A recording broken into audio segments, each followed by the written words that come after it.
अच्छा, अब सवाल किसके बारे में किया जा रहा है? सवाल किया जा रहा है कर्नाटक के बारे में। कर्नाटक की राजधानी कौन है बेटा? बेंगलुरु है ना? तो बेंगलोर के बॉर्डर किस-किस के साथ साझा होते हैं? तो आइए देखिए। हाँ जी, इधर की तरफ साझा हो रहे हैं इसके बॉर्डर केरल से, इधर से साझा हो रहे हैं तमिलनाडु से।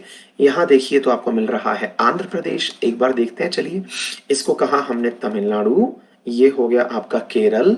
हाँ जी, जो भी विद्यार्थी इस बात को समझ पा रहे हैं कि मैंने आपके लिए क्लास जैसे भी अरेंज करना संभव था वो किया है, तो कम से कम एप्रिसिएशन मतलब अगर आपके मुंह से मिल सके तो मुझे थोड़ा अच्छा लगेगा, क्योंकि मैं आपसे इसकी कोई फीस नहीं वसूलता हूँ। ये वो क्लास है जो मुझे सेटिस्फेक्शन देती है इतने सारे विद्यार्थियों के जीवन में परिवर्तन आता हुआ देख के। कल यूपी पीसीएस का एग्जाम हुआ और उसमें बहुत सारे सवाल हमारी क्लास में से आए। बहुत सारे विद्यार्थियों का कहना है, कुछ तो कह रहे हैं कि सर 80% से ऊपर क्वेश्चंस आपकी क्लास में से थे, और स्टेट पीसीएस के क्वेश्चंस में 80% क्वेश्चन हमारी क्लास में से आना, ये हमारे लिए एक गर्व की बात है। और पूरे अंकित परिवार के लिए ये दिशा देती है कि हाँ, इतने बड़े एग्जाम के अंदर आपने मतलब जो कंटेंट पढ़ाया वो आया, और ये अपने आप में गर्व की बात है, हम सब के लिए गर्व की बात है ना? इवन करंट अफेयर्स ही नहीं, स्टैटिक जीके जो हम रिलेट करके पढ़ाते हैं वो भी आया। तो उम्मीद है कि आप सभी साथी जो हैं वो इस चीज को मतलब एडमायर करेंगे कि जहां तक संभव है मैंने आज तक आपकी कोई क्लास मिस नहीं की है। अगर मैं अपनी वास्तविकता बताऊं तो रात को यहाँ पे पहुंचते पहुंचते मुझे 2 बज गया है। रात को 2 बजे मैं पहुंचा हूँ और 4 बजे से आपकी क्लास तैयार कर रहा हूँ, है ना? और मैं होटल के रूम में बैठ के क्लास ले रहा हूँ ताकि कोई और डिस्टर्ब ना हो, क्योंकि पड़ोस में कोई और भी ठहरा होगा, वो भी डिस्टर्ब हो रहा होगा।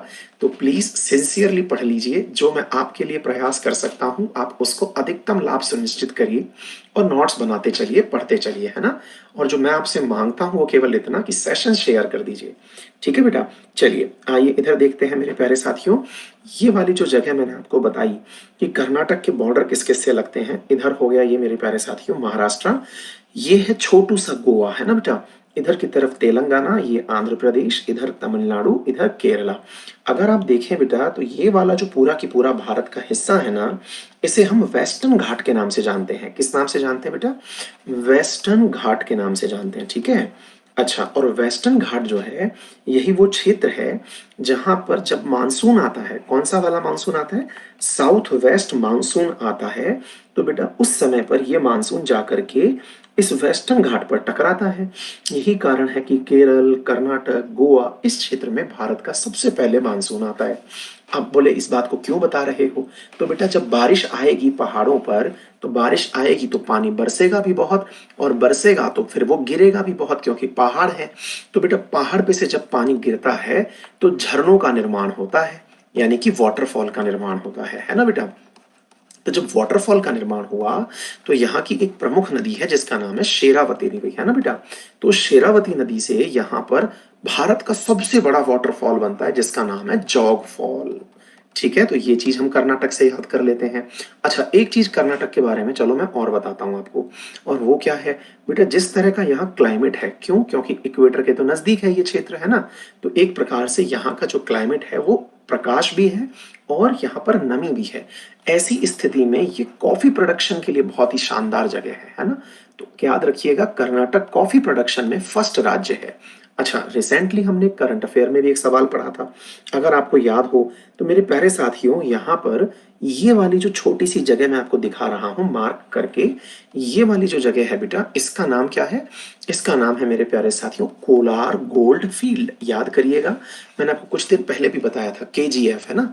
इसके प्रोडक्शन में यानी कोलार गोल्ड फील्ड में से गोल्ड प्रोडक्शन को अनुमति मिल गई है। काफी टाइम से, लगभग 16 साल से गोल्ड प्रोडक्शन बंद पड़ा था, लेकिन अब यहाँ पर गोल्ड प्रोडक्शन शुरू हो गया है। ठीक है बेटा? तो ये दो चीजें आप लोग याद कर लीजिएगा, ठीक है?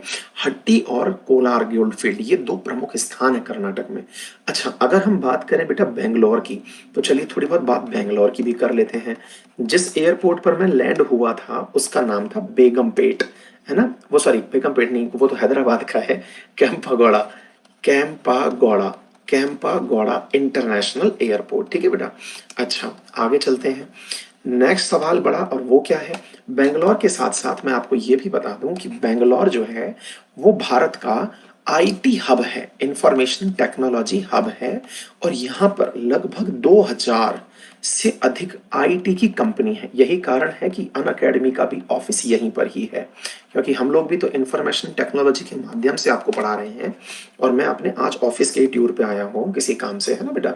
अच्छा, अब इधर देखिए, एक चीज और मैं आपको यहाँ पर बताता हूँ, और वो क्या है, जब बेंगलोर की हम बात करते हैं तो कर्नाटक राज्य के बारे में चर्चा थोड़ी सी और ज्यादा कर ली जाए। और एक जानकारी मैं आपको बता देता हूँ, आपने कई बार ना कार्नेटिक वॉर सुना होगा, वो भी कर्नाटक से जुड़ा हुआ होता था। कर्नाटक का जो निर्माण है बेटा वो हुआ था 1 नवंबर 1956 को। और जो मैसूर राज्य हुआ करता था, इसे मैसूर के नाम से ही जाना जाता था बेटा, है ना। 1973 में जाकर के इसका नाम बदला और कर्नाटक हुआ, याद कर लेना। 1973 तक ये मैसूर ही हुआ करता था। और ये भारत का 7वां सबसे बड़ा राज्य है।